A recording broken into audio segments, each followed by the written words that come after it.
See, the thing about this program is it is done predominantly hooking it to a weekly live session approach. We have very carefully curated and compacted into absorbable and very practical video lessons, which also helps you develop your own short notes very effectively. And that is how you compare or you fulfill your knowledge gap, right? So that's just a preview into these things. Okay, so with that, we are moving on to the schedule. Basically, the schedule is that from this week onwards, every Sunday until the exam week, we will be meeting. At this time, there is a request to prepone the session by a couple of hours to accommodate our members, especially from the very far east, like Australia, especially. We will look at that. I hope to have a conversation about it maybe by the end of the session to see how many hours, if we are looking at a preponement, to look at. I've already got a couple of emails on that. All right, so this is the schedule. I've given you a basic snapshot of what the content of each session is, but it's more detailed as you can see today, right? That brings us to the session options. Of course, we've simplified it. Based on feedback, based on popularity, I've got rid of some of the options that were too, that felt redundant because more candidates were inclined to go for these options that you see here. And we've made it more streamlined, more accessible, and most importantly, we've made it affordable, right? Switching from USD to Canadian dollars, that has allowed me to, incorporate that price reduction in a more effective manner as well, with a more, a more reliable partner in terms of transactions. So I'm looking forward to, a fruitful partnership with Square as well in the future. Okay, so far, these are the details. And if you want to register, of course, you know how to register. Anyone who hasn't registered and are interested in, just go to www.cimascs.com. You review the options here, and you can directly go for whichever option you prefer. Okay, so that's enough, right? I don't want to take too much time here. If you have any questions, you can always drop them in the chat, or you can wait for the mid break or the end break so that you can unmute and ask them from me directly. Okay. Now what you see on the screen is the pre-scene analysis deck, which is the main go-to deck we will be using throughout the entire session. As far as your pre-scene is concerned, it's designed to give you more familiarity with the pre-scene than the pre-scene document itself, but incorporating everything in the pre-scene document. So you'll see how it works as we go along. First look will be on the industry, and the industry that you have this time is the domestic heating industry, the residential heating industry. So can I get like a hands up, on Zoom, or yes, from all of you who has a domestic heating or some form of heating in your houses, in your homes, who currently has? Okay, so we have one member with heating. Water heater, not water. I'm talking about heating the house, heating the building, heating your property, something like that. Okay, perfect. So anyone who's probably coming from a temperate climate will have, trust me. To be really honest, in my case, I was living in Sri Lanka until very recently, like a couple of weeks ago, and I had really no idea about heating, right? Being close to the equator, and especially the island of Sri Lanka itself has a very beautiful climate, and it doesn't have a temperate condition. So I had no idea absolutely about heating. But then I moved recently to Canada, and after I moved here, I settled down in an apartment, and which is where I'm talking to you from now. And I was really interested about the radiators, and I was just looking at it, and then I get the tutor copy of the pre-scene, and here you go. It's like it's such a coincidence, and I really don't believe in coincidences. It was such a refreshing thing to see a pre-scene, and I've been like learning so much because I had to invest time on learning so much in a very interesting manner, because I have like a radiator right in front of me. And I was able to check out the boiler room of this building, etc. So it was like really remarkable what I had to go through personally. And this is the industry. We're going to talk about the residential heating market because your company, Hottayr, is a company in that space. So here, yes, I understand Dominique, Sajid.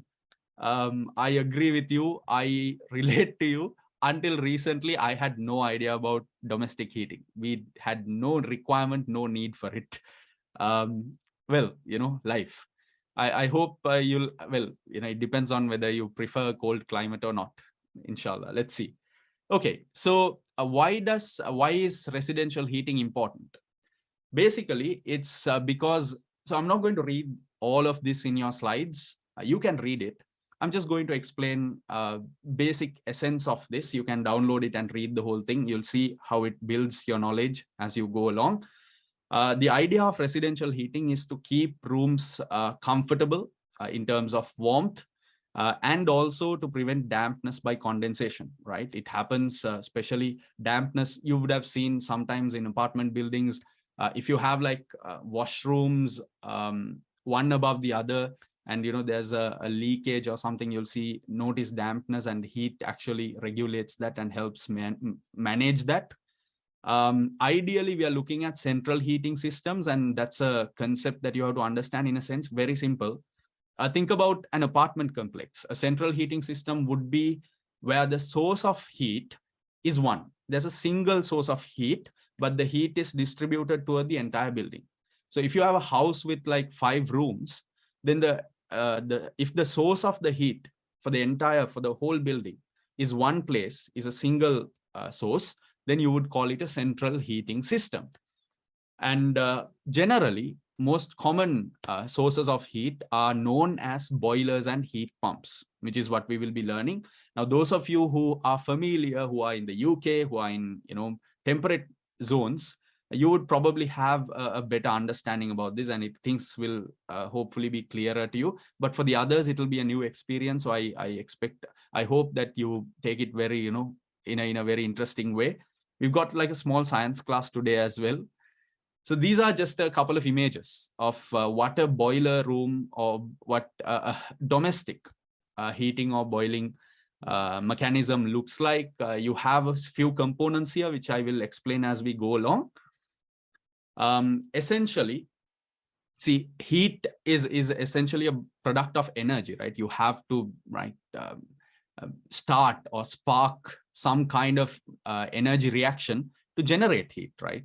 Just like lighting fire, lighting your match. So there's energy, kinetic energy from your hand. You put motion into it and you get it done. So without that, you can't really spark it. So this is popular. This kind of residential heating is mostly popular, especially when you talk about boilers. And it's very simple. Let me make it clearer to you. When we talk about a boiler, it's basically larger than a kettle, right? In your house, a big, maybe a basin or a big space that you dedicate. It has to be very safe to boil water. And you can use all kinds of things to boil it, but the most popular system is using LP gas or liquid natural gas, or that have a mains gas system. In most developed countries, we see that. Even I didn't see it back at home, but here, after moving here, I've seen how the mains gas works. So the entire building is getting gas from a main pipeline, right? Perhaps perks of being in a developed country.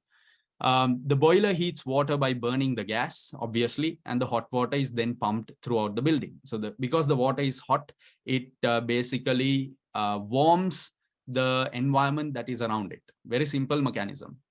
Now, of course, very strict regulations and high standards are maintained. For example, imagine your kettle. You don't want to take a risk with your kettle, right? When it's boiling, when it has boiling water in it.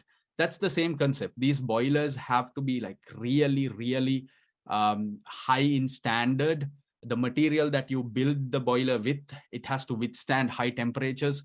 There is absolutely no chance that a company that takes security and safety loosely can do well in this space. Of course, there are different capacities of boilers from very small, depending on the kind of property you want to heat. And as time passes, because of corrosion, because of usage, because of certain components failing or just being used so much, boilers can fail, or boilers can, be weak in their performance, in which case you will be looking at updating, upgrading, switching. All right. So this is an example, right? What you're seeing here. How are gas powered boilers usually powered or energy provided energy to is through gas. And sometimes what you see is on your left, or on your left of your screen, you will see this green color tank. This tank, and you might see it on and off in large yards, etc., is an external gas tank where, occasionally or regularly, periodically, you fill it with gas, right? So either you use the mains gas, or either you use this as a source of gas storage, from which you pump gas to heat the water in your boiler. And other images are basically a snapshot of a boiler mechanism itself from a company called Honeywell Home Residuo. So they manufacture these mini boiler kits. And the one below is called a thermostat, which is basically a mechanism that allows you to regulate the temperature. Of course, it's used for the mechanism inside your house, with the radiator related mechanism. But a thermostat is also very useful because you want to be able to control the amount of heat that is, sent into your house. Right. Now, how does a boiler work? Now, of course, it's a very simple mechanism. Okay. I am not going to give you like the entire science lesson here, but it's very simple to understand. You're basically looking at, let's see. This is where the boiler is essentially boiled, right? And sometimes you use gas as your source. So the boiler is boiled, and it has water in it. It's boiled, and that water becomes evaporated, right? And when in gaseous form, rather than liquid form, gas contains more heat, right? Why don't you, like, you can try it out in gaseous form, because of the particles are vibrating in a higher frequency. It has more heat, and that heat is sent across a piping, right? A cycle. And very simply, what happens is it goes through here, and it goes through a radiator. And what the radiator does is it radiates that heat, right? And the radiator is what we place inside the house. So the water is boiled, and that water is passed through the pump and an expansion mechanism and a radiator. And the radiator gives out the heat, which we use to heat the house. And then when that evaporated, or in the radiator, when the heat is extracted into the house, since the heat is going out, right, that water basically condenses, and the water essentially cools down. So that cool water, or semi-evaporated, or condensed water, condensed form of water, is sent back to the boiler, and it's heated again. So it's very cyclic. It's a cyclical process, right? It's the same water that's going around and around and around. Very simple. That's the mechanism in a simple way for you to understand. I hope that was clear. But well, that's more than sufficient for you as a senior finance manager. Now, what we've done, of course, in this case, is we have essentially been able to, or I have developed the deck in such a way that I have embedded videos for you to watch, relevant ones, very carefully picked, relevant videos for you to watch in the pre-scene analysis deck. So once the session is over, and when you really get time to work on the deck, when you come across these videos at this stage, just watch the videos, and they will make it very, very clear to you how the mechanism is. These are YouTubers who have taken, and mechanics, electricians talking, and they have taken, their production cost is very high of those videos. They have gone to great lengths to create informative videos, and that's what I've selected for you. All right, perfect. On that note, There are other forms of heating a boiler. Of course, what you can see here is a oil-fired boiler. Essentially, we are not using gas here. We are basically using oil, right? Fuel, any form of fuel, propane, some form of carbon-based fuel is used. Another option that you have is wood burning stoves. So I think you might have seen, I have seen it. I've always wondered what people were doing. And we see in movies, in cold climates, they're always like, they have an axe and they're always working on getting this wood ready. And that's basically what you're seeing here. And finally, it makes sense because sometimes I travel here when I'm driving around, I see wood burning stoves, small ones, little ones, bigger ones, all over the place. So finally, I'm like really unable to understand what it means. But simply put, instead of LP gas or instead of oil, some form of, petrol, diesel, some kerosene, any form of oil, fuel, you're using wood to burn. And the stove, you locate it maybe outside the house. But you can also have a mini stove, a heating mechanism inside the house, as you can see in the left corner in that picture. It's basically a mini wood burning stove, and it has a piping that does absorb the heat and can send it throughout the house. Of course, you can have a larger furnace outside the house and, just put the wood into it and transfer that heat to boil water, and then the same mechanism follows. Wood, oil, LP gas, all of them are, because they are carbon-based and because they are combustible and you're using combustion, there is definitely a concern with the environmental friendliness, which is where revolutionary product is going to come in very handy, even I think for the future of the earth. We'll see about that. Okay, so that's a traditional combustion-based approach. So earlier videos were about gas boilers because we manufacture it. Your company manufactures it. These videos are about other types of boilers. So you can check out those videos and get a better understanding of those. Perfect. Okay. Now this brings us to, well, like I said, that revolutionary product that is currently actually changing the industry. But trust me, most of you, even those of you in Dubai, especially those of you in hot zones, hot climates, you already know what a heat pump is. You already probably even have it in your building, but you just don't call it. For some reason, it's like one of those products that we have named wrong, right? You'll see what I mean by that as we go along. Now, here, the heat pump is a technology that basically takes heat that is in one place and sends it to another. You see, what you're not seeing here in this description is there is no combustion, no spark, no fire.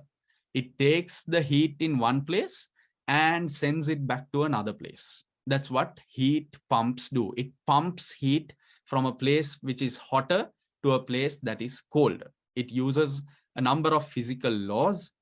And essentially, if you look at applications, I can give you the best example is the refrigerator. And the pre-scene does talk about it. Sorry about that, just replying to an email about difficulty joining. So what happens in a refrigerator, if you walk back and check the refrigerator, you'll see like a coil, like with multiple lines in it, right? What happens is that coil basically collects the heat, because inside the refrigerator, it's colder than outside, right? That's your experience. That's why we put things into the refrigerator. So what it's doing is it takes the heat from outside and, it takes the heat from inside of the refrigerator and brings it back outside. It pumps it back outside. So the inside of the refrigerator is cooled, and that's what we use. That's the mechanism. Higher temperature in the room. If you switch off a refrigerator, right? If you basically just power off, what you will notice is the refrigerator is basically not functioning. And what we mean is it's coming back to room temperature, because that flow of heat is not there. We need the power to be on so that the mechanism works. to keep transporting that heat in the refrigerator to the outside, to the room. Right? That's the basic concept here. Heat pump technology is this. This is what heat pumps are. And why I mentioned that all of you know this is because you have refrigerators with you. So you already know this. But more than that, another refrigerator, another type of heat pump you're already seeing is air conditioners, also known as reverse heat pumps, because what air conditioners do in hot climates is it takes the heat inside a room and brings it back outside. It sends the heat, and that's how you cool your properties, your offices, your rooms, your houses, if you're using air conditioners, right? I'm very familiar with it, and I've seen how they work. So the idea, trust me, that's the beauty of it, because you'll understand heat pumps right away. That's what it does. Heat pumps are the reverse of air conditioners, where in cold climates, what heat pumps do is it takes the heat from outside and sends it to the inside of the house, right? It's basically reversal. So actually there are machines which can do both, right? When it's cold, you can switch it over to this direction. And when it's hot, you can switch it over to the other direction, right? You can basically switch to both ends. They're a little expensive, but they're quite effective, especially if you're in a climate that experiences both extremes. Well, and the third is heat pumps, which is what predominantly Hottayr manufactures, right? This is developed for cold climates, where you basically have a mechanism to collect the heat from outside and send it back to the inside of the room. Perfect. On that note, okay, now there's a question here. How does a heat pump do this? How does a refrigerator or an air conditioner, how does it do this? How does it transport heat from one place to another?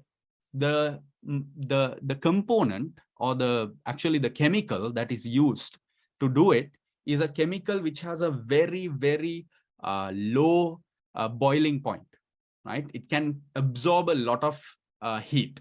That's basically what we mean by that. So we call these refrigerants, but you might probably know them as hydrofluorocarbons. About 10, 20 years ago, it was all the rage, where the world was talking about greenhouse gases and the impact to the greenhouse effect, where the ozone layer was depleting. Why? Because people, and basically most people, they didn't have a proper understanding. So they were discarding and scrapping their refrigerators and air conditioners. And even if you're doing this, be very, very careful. They were discarding refrigerators and air conditioners with no supervision and with no care at all. What this did was, you've seen scrap yards, right? You've seen junkyards all over the world. You've seen how refrigerators and air conditioners have been thrown away.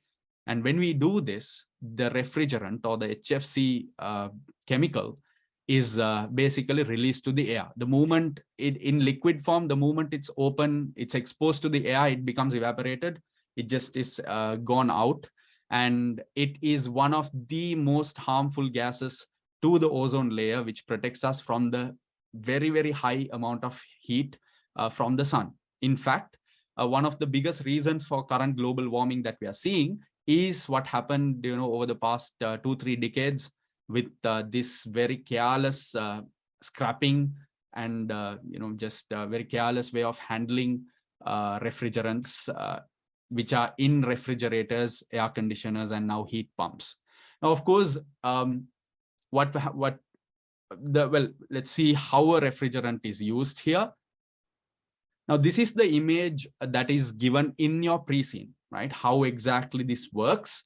It has 4 components: evaporator, compressor, expansion, condenser, and expansion valve, which is almost similar to what a gas boiler or boiler has. But the only difference is that it uses a refrigerant instead of water that is transmitted. And the way the heat is collected is not combustible, right? If we use a heat pump, how does it work? Now, I'm going to use a better diagram, or rather a more colorful one, right? Perhaps. Basically, what you have here, let's see. we'll work with this. Okay. Okay, so basically what happens is you have this component called the evaporator, right? And the evaporator is placed outside of your house. Let's say this is a cold climate, like what I have going on now. It's outside the house, and the evaporator basically has a fan that draws the air inside, not pumps the air outside, but it draws the air inside. So it may be cold, but air in air form, it draws it inside, and it is sent to a compressor. So what happens when you compress air is it gets hot. It becomes hot because you are adding energy to it. So the particles vibrate and it becomes hot. And this heat is sent through the condenser, which is essentially, you can call it a radiator if you want. And as it goes through the condenser, the same thing that happened with boilers happens. That heat is sent out to the house, and the house is warmed. And when the house collects that heat, when your room collects that heat, that condensed, we'll call it air, in an air-to-air system, that condensed air is cooled down, and that is again sent back to the evaporator, while it also collects from outside, right? So there is a cyclical form, but also a process of using the fan and drawing air in from outside. So this is the simple way of explaining this mechanism. Now, of course, to make it even easier, what I have done here is I have included a more descriptive diagram, which on your own time, you can read carefully. You can, just zoom into it, read step by step. So it's very detailed, it's very clear, and it has some additional information as well, explaining other options that you have, like split systems, ground source, etc., which we will briefly look at. Okay, and furthermore, I have two very, very interesting videos for you to watch that will make your life far easier, very, very interesting. Actual people who work with heat pumps, and actually one person takes you through all kinds of heat pumps practically, and you'll see some really interesting inventions along the way. So enjoy the videos. All right. Okay, so here again, with that description, you can also read this. This is the summary extract from the pre-scene. It explains exactly what these four components are, but keep it very simple. The evaporator absorbs particles, air into the system, and the compressor compresses that air, which heats it further. It's already hot a bit, but the compressor heats it further. That heat is sent through the condenser, which radiates heat into the room and warms the room. And as the condenser, as it passes the condenser, it's already cooled down through the expansion valve, and the the vapor is sent back, or the air is sent back to the evaporator, and this system continuously functions, right? While the evaporator also continues to collect things from, or air from outside. Now, okay, let me try to show this to you. Right. Now, can someone tell me this picture outside with what I've explained? Can someone tell me what would you call this? Evaporator, condenser, expansion valve? What would be the name we use for this mechanism that you see in the picture?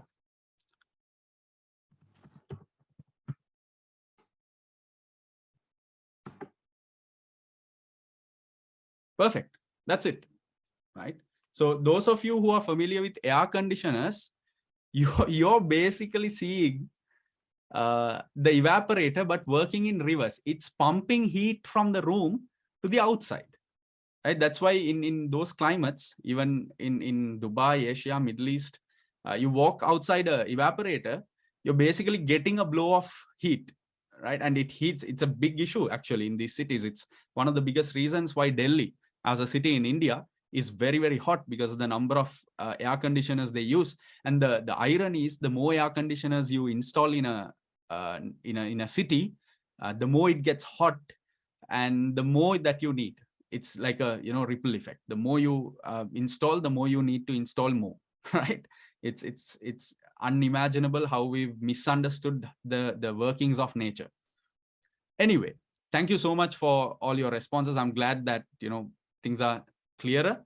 Now, there are a few things about heat pumps, and it's important to understand.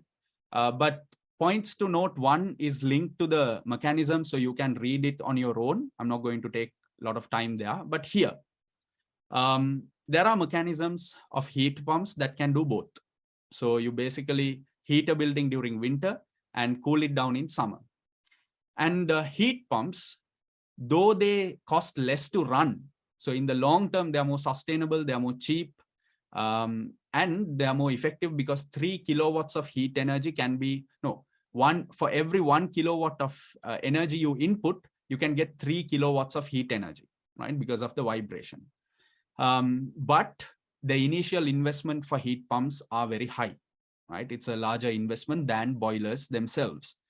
As with any modern invention, any newer invention, right? I mean, with every new iPhone, the price only keeps going up, right? There's only one direction for it to go. So something like that. And there is an interesting thing. Now, you might ask me, okay, a heat pump, sure, I understand, it collects heat from outside and sends that heat to the inside of the room. Now, what about winter? Now, in winter, it's already cold, right? Outside, it's cold. Seemingly, there's no heat to gather. It's cold. So how can a heat pump collect heat? Where's the heat? I mean, you can't even walk outside imagine at minus 10 degrees or minus 5 degrees Celsius. You're walking outside. Where's the heat to collect for the heat pump? See, that's the interesting thing. There is heat to collect, but we don't necessarily experience it physically. As long as there is air, right? Air particles. Air already has energy inside them in that form. It has, because of the vibration of the particles. So through the compressor, that heat, or we compress, we add more energy. And once the air is inside the system, through the compressor, we add more energy and we heat it further.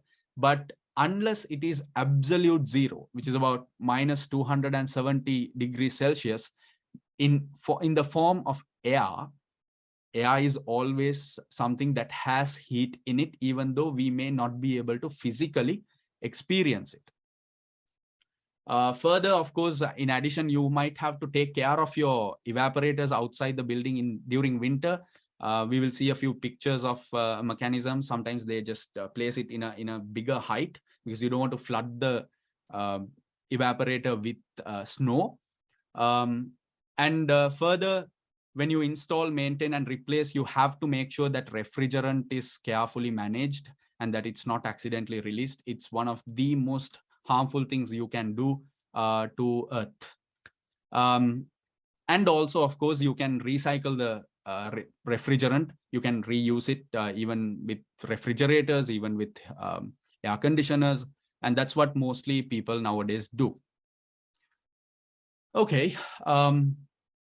Right. Now, when we think about the source of heat, from where heat is collected, you basically notice that air-to-air heat pumps collect heat from air. That's what you're basically seeing here in this picture. It's a fan drawing air in, right? And that air is compressed to generate further heat and sent through the radiator to radiate the heat into the house. It's very easy to install. The evaporator is in a housing outside the house, and the condenser and other components are inside the house. Now, there are ground source heat pumps. Okay, that's an alternative, right? That's basically a different alternative to air. So instead of a fan drawing in, or evaporator drawing in air, you basically place a zigzag model with a larger surface area, as you can see in the picture, under the ground. So obviously you would understand that under the ground there is heat to be collected. So what happens is the evaporator collects the heat under the ground. It is more efficient, and it's definitely more reliable. However, without the space, if you don't have a large garden, if you don't have a large space to just have an underflow system or underground system, this is quite difficult in terms of installation. The mechanism inside the house is, of course, completely the same. And as far as okay, So as far as this is concerned, heat pumps are concerned, you can check out these videos. There's a lot here to learn, a lot of interesting things. Some of them are short, and some of them may go into different directions. There is one video here you will come across where the prices of different heat pumps are being presented. So at that point, just close the video unless you're interested, of course. You'll be surprised as to how much money is being spent. And perhaps it's an interesting thing because you're senior manager finance of a heat pump manufacturer. All right, on that note, okay, what are the problems with heat pumps? And actually, the problems also a little bit connect with something I said. Heat pumps are the perfect solution for the combustible sources of heating and residential heating, because there is no carbon emitted during that process, right? It's a renewable process and it's very environmentally friendly. However, now for air source heat pump, different changes to the climate can have an impact on the efficiency of the machine. So you will have to reinforce with other mechanisms, like preventing snow flooding the evaporator, coming up with different mechanisms for that. All heat pumps generally, because there is no direct combustion, right? It's generally understood if you think about it, because you're in a gas boiler, you're directly just boiling the water, right? You're using gas or some form of fuel to burn the water or heat the water, boil the water. That's not happening here. So there is a little gap between how much heat can be generated between a boiler and a heat pump. However, it's something that, of course, you can deal with a larger surface area evaporator. So it collects more heat at the beginning itself, and a larger radiator as well, right? Or multiple radiators. So you can come up with solutions to that. So instead of, for a boiler, if you're using 3 radiators inside the house, for a air source heat pump, you might tend to use 5. The thing is, installing 5 radiators is expensive than the gas boiler scenario as an initial investment, but in the long term, it's much easier to deal with and it's environmentally friendly. So it's a matter for the consumer to decide. Okay, so overall, the high cost is the main point of concern as far as heat pumps are concerned, but they're very easy to install. Okay, how is heat distributed inside a house? I think the image can make it very clear. There's basically piping that goes through the house all over. Even within a radiator, there's a very carefully designed larger surface area piping system. That is what is used so that more heat is condensed and more heat is radiated as much as possible. So it's heat resistant piping that is used throughout your house or throughout your building that is used to distribute the heat. So I've already talked about radiators, and you would have already seen radiators. You already probably have radiators in your house, especially if you have a house which is being heated through this kind of mechanism. Radiators are metal pipes designed to transfer heat from the water or the air into the surrounding environment. There are large radiators that can release more heat energy, and they're usually fitted with thermostats. As I said earlier in the image I showed to you, thermostats in case of boilers can be bought separately, right? There are thermostats, if you just check Amazon or Flipkart or whatever, you can buy thermostats that are eligible with your, like buying a remote control for your television. You can buy thermostats for different radiator manufacturer models, Mitsubishi, Daikin, all kinds of radiator manufacturers are there. And the interesting thing about radiators is you can use an alternative approach. Rather than placing radiators inside your room in a visible manner, what you're seeing here in these pictures is radiators being placed under the floor, right? It's under your floor. You probably, if you're moving into a newer building in one of these countries, temperate climates, most of the time, especially if it's, if you think, it's a high-end building, what you're basically going to experience is that there is a radiator system piping under the floor. These images, and on top of it, you can basically just, come up with any from hardwood to ceramic flooring to anything. Of course, if you use carpets, insulator materials on top of that, then of course it can reduce the effect of the flow of the heat. But generally, this kind of mechanism is very effective. You can imagine, right, when you look at this picture. So mostly new buildings, new properties have this. Perfect. And finally, we are reaching the final pieces, alternative sources of heat. Not new to you. You already know about solar very well. It captures heat from the sunlight to heat the water, but you need a suitable location, and no energy can be collected if the sky is cloudy or at night. So there are concerns with solar, but it's a good renewable system. The second picture you're seeing on your right is solar being used for heat, because you basically have water in these pipes on which panels also can be installed. So you're basically, instead of ground source heat pump, air source heat pump, or gas boiler, you're using sunlight to be concentrated on these pipes, and that heats the water. You can do this very effectively on summer, and that heats the water inside these pipes, and that heat is sent through the mechanism, compressor, condenser, evaporator, to not evaporator, compressor and condenser, radiator, to heat the house. But again, those problems exist in terms of heat. Of course, if you're using solar to store that energy in batteries, etc., which is quite expensive as I understand it, that's a different matter. But again, you have concerns with how long and how sustainable it is for longer periods of time, especially during winter. Okay, the second alternative is communal heating, or what is called district heating. It's essentially a primary energy source, and it's usually built in new buildings and new properties where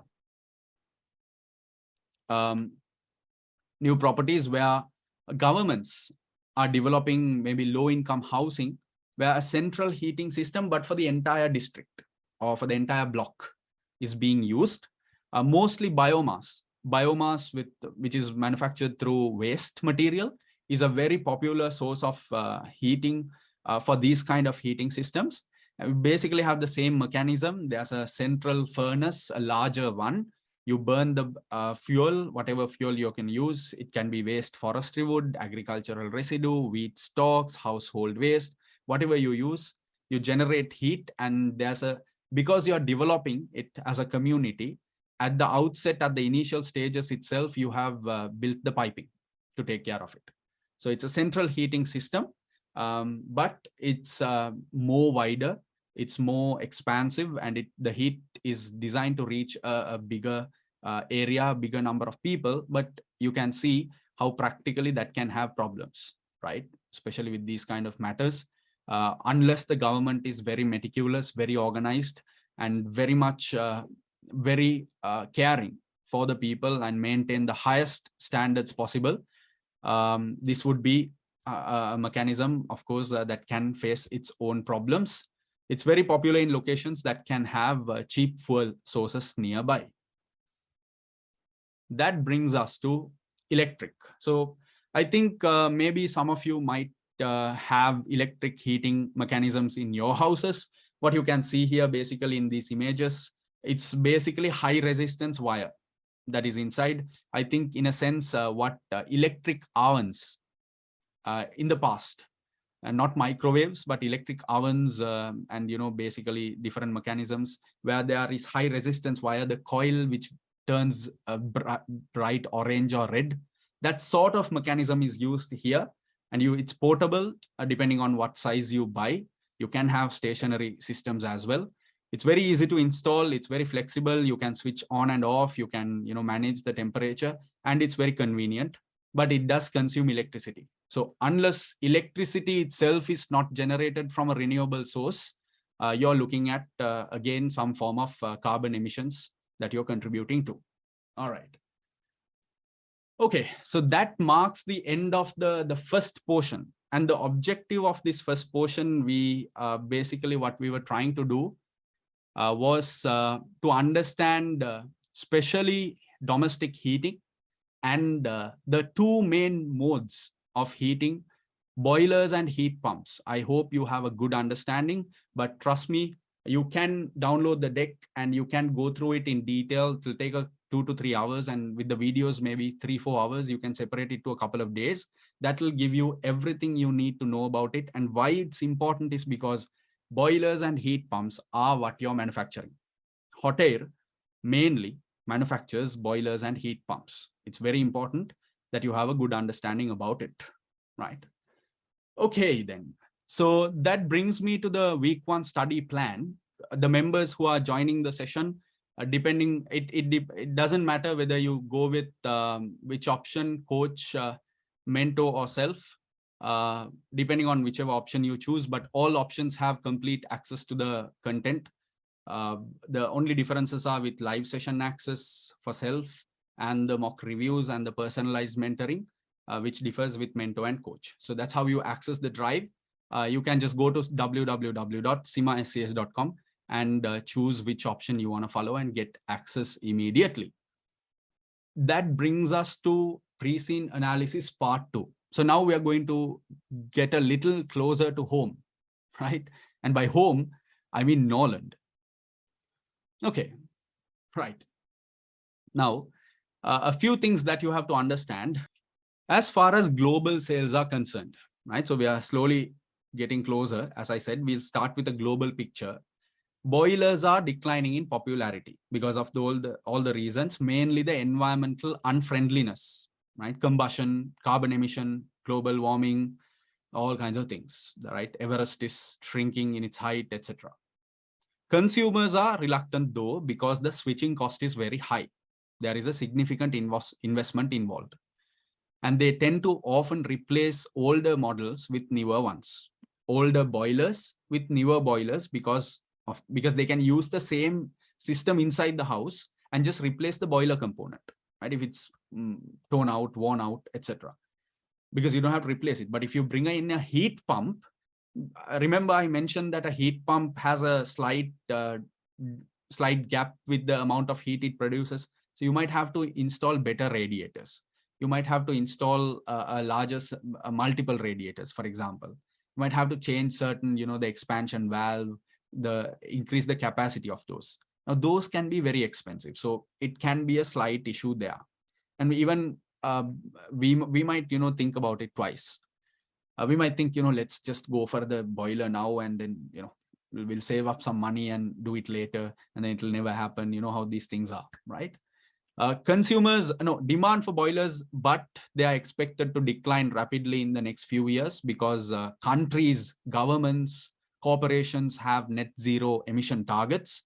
Governments are hoping to and planning to and already are using different incentives, especially in new properties, right? New buildings. Now in Canada, I believe heat pumps are encouraged for all properties that are newly being built, and for renovations of buildings post 1980. Right, buildings that were developed post 1980 are expected to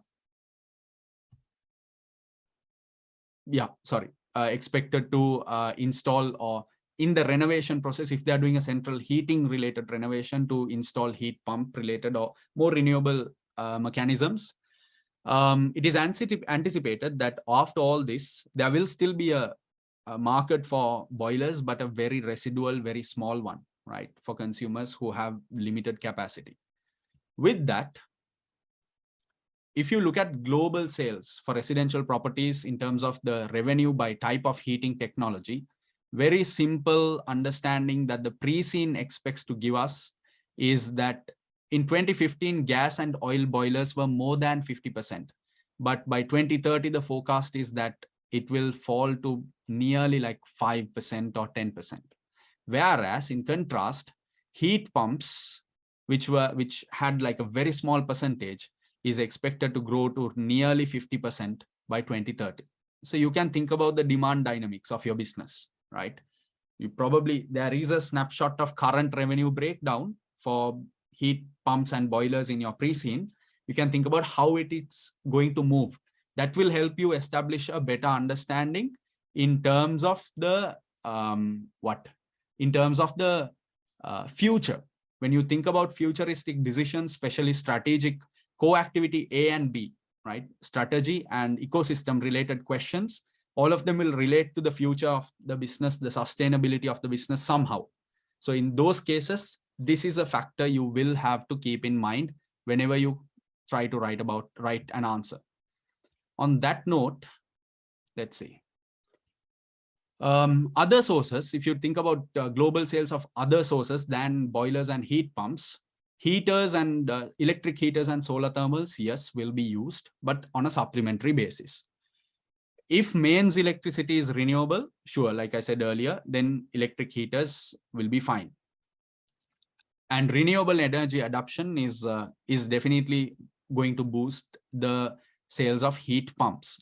In addition, there are 2 points in terms of solar thermal heating and district heating. Weaknesses have been cited here, which I already touched on. You can look at the images here at your free time. There's some information about each of these renewable energy sources as well, a current snapshot, which you can gain to understand. But that's the basic understanding here is that they will be supplementary, not main sources. You can watch this video as well to get a better understanding of alternate systems. Furthermore, Noland. All right, so here we go. Noland is a temperate climate. What you're basically seeing in this map, the zones that are cited or highlighted in green, we generally call them temperate climates because they have variations. They have seasonal variations. They experience fall, autumn, winter, spring. They depending on some you don't even feel fall coming and going, but it happens at different levels. And if you think about Noland itself, see, now is the time. Just understand your country. Okay, think that Noland is your country. Establish this understanding, and you're good. Okay, Noland is a developed country. It has an active and well-regulated stock exchange, so stable, financially stable market system. Currency is the N dollar. You have to comply with IFRSs. Again, IFRSs are not tested here. You don't have to write debit, credit, none of that. IFRSs in itself, definitions are not expected, but they just have to comply, which means you just have to understand that the financial statements you get in your pre-scene are in compliance to IFRSs. Heating costs can be significant, and it's a big part of the budget for a family budget. Now, for example, I can tell you, when I was looking for apartments, and I'm also still looking for some alternatives as well, everywhere when they quote the rate, they say, it's this much dollars for 3-bedroom or whatever, and then they say it's without utilities, and then they say heating is this much. So some come with heating, some they quote the heating separately. So heating is in fact a significant budget. Now, of course, central heating systems have made that budget more manageable, right? Unless you're heating. Now, of course, I can buy an electric heater. I can buy my own mechanism, which is portable, something that I can use. But central heating is more affordable, but it is a significant part. And Noland's government is committed to reducing the carbon emissions to zero, as with any governments. We'll look at details further. How the government it has an ambitious plan. By 2040, they want to hit net zero, 2040. So you basically have like 18 years to go. And it has been estimated that 20% of your heat, your country's heat, is coming from domestic heating. So combustion related, all kinds of non-renewable sources of energy being used. 1/5 of the carbon emissions, heating. Big number. Government's plans, they are saying they want to ban the sale of new petrol and diesel powered cars by 2035, right? So go fully electric. And heat pumps are also promoted as offering a contribution. How? Mostly new buildings. They are promoting it in new buildings, and they also encourage others to switch to heat pumps, right? Probably incentives, tax breaks, etc. So these are the current plans given. If you think about the climate and temperature at Noland, has a temperate climate, which means, significant variations. During the day also, you have variations. It can be like really cold at night and really warm in the noon. Winter nighttime temperatures can be as low as 0 degrees Celsius. But when you think about it, the temperature doesn't go below, it doesn't hit -15, right? Because -15 degrees is a point of cold where air-to-air heat pumps can have a little trouble. They still work, they still collect heat, And there is heat until I said absolute zero, but practically, right? That's theoretically. Practically, it can face troubles unless you have mechanisms to prevent these issues. But the thing about Noland is it never gets cold as far as -15. So that's an advantage that heat pumps can face here. Further, if you think about the average daily temperature, it is temperate, significant variations. You can see here, average daily temperature on a monthly basis from January to July, it keeps rising, where July you hit summer, and then it keeps falling until December, right? Back to close to 5. Not unusual for cold periods in winter, where temperature is below zero. For long spells, right? That's 1 week, 2 weeks. Now we are apparently here in Canada, we are expecting winter to hit somewhere in November, and it's expected to stay throughout until February, right? Until early February. I'm just learning. I'll probably be able to tell you how it goes as we go forward. So there are long spells. What I understand is that there are long spells, right? It can remain below zero for days. And my God, I'm really worried about it. And okay, so if you think about the residential heating market in Noland, your market, right? Hottayr, your company is operating in this space mainly. There is a $1.6 billion market for you to tap into. So you can think about your market share. If it's 10%, that's $0.16 billion. But you can look at your revenue and get a general gauge of that. Existing homes with gas boilers, what happens is that most homeowners tend to replace their boilers with new boilers because of the cost. But slowly, demand for heat pumps are growing. New build homes, house builders, they often install heat pumps in new build houses. So it's not the owners or the occupants, it's the house builders. So think about it. House builders are a big market for you. They're a big target group because they are the ones who decide. And new build houses, governments are also encouraging. They're buying heat pumps. If you have a few partnerships with major house builders in the country, you're set, right? You're good to go. The additional cost is not a significant factor, especially when it comes to the total cost of a new house. In fact, for the long term, it's much more beneficial. And you can use outdoor, inside the room radiators or underfloor radiators, underfloor heating piping to heat the house. And that can also be built at the outset itself. Perfect. What does your news stories say? Now, in your news stories, that is the last few pages of your pre-scene. In summation, these are the things that they are trying to communicate to you. The first news story, which is, there are 3 blog posts. 3 children are asking questions. The first answer to the question is telling you that solar thermal panels are only a supplementary source. The kid is worried, about, combustion from boilers, but and proposing solar thermal panels. But unfortunately, the problem with solar thermal panels is it is a supplement. There are problems when it's cloudy, when it's at night, in terms of long-term sustainability, in terms of cost, there are concerns. So it is a supplementary source. Point number 1. Point number 2 is that air-to-air heat pumps, that is, evaporator, the fan-based model, air-to-air heat pump, can capture heat energy even during the coldest days. I told you again, summarizing it, unless it's absolute zero, you have heat in air particles, even though you might not physically feel it because there's vibration in them. You take that in and you compress it, further heat is going to get generated because you're adding kinetic energy into the air. So heat pumps, even in the coldest of weathers, even if it's -10 degrees outside, even in -15 degrees, heat pumps can collect the air, compress it, generate heat, and give out that heat into the house. However, when it's like -15, it can face practical problems because that's a really cold space. And you're not talking about a theoretical scenario here. It's a machine. So machines can only withstand so much. So there are practical issues. But Noland, thankfully, apparently, so far, and they have used the word never. I was thinking, never, such a strong word. They say that never hits -15. So that's we got to be thankful for that. Third is hydrofluorocarbons, HFCs. I already explained this to you. Be very careful, even for you personally. If you are recycling your fridge, your freezer, if you're recycling your air conditioner, be very careful. Ask the person, what are you going to do with the refrigerant, right? Or if you're installing a new system, ask them, can I recycle it? Can I reuse it?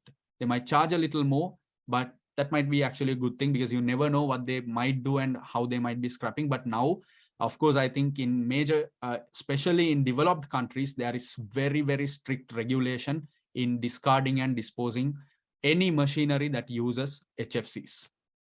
And the other thing here is, of course, one would think, look, HFC is okay, HFCs are fine, but the issue is, they are greenhouse gases and it's very harmful. So aren't there alternatives, right? Aren't there other benefits that we can use? What I can tell you at this point is that there are alternatives like propane and ammonia, which have very low boiling points, which can gather a lot of heat. The problem is all of these different alternatives have other issues. Propane, for example, is one of the most highly flammable fuels in the world. One spark, one wrong thing, you're gone, right? It's like you're on fire. See, that's one reason we discourage propane. Ammonia is highly poisonous, and you really need a concentrated version to be used as a refrigerant.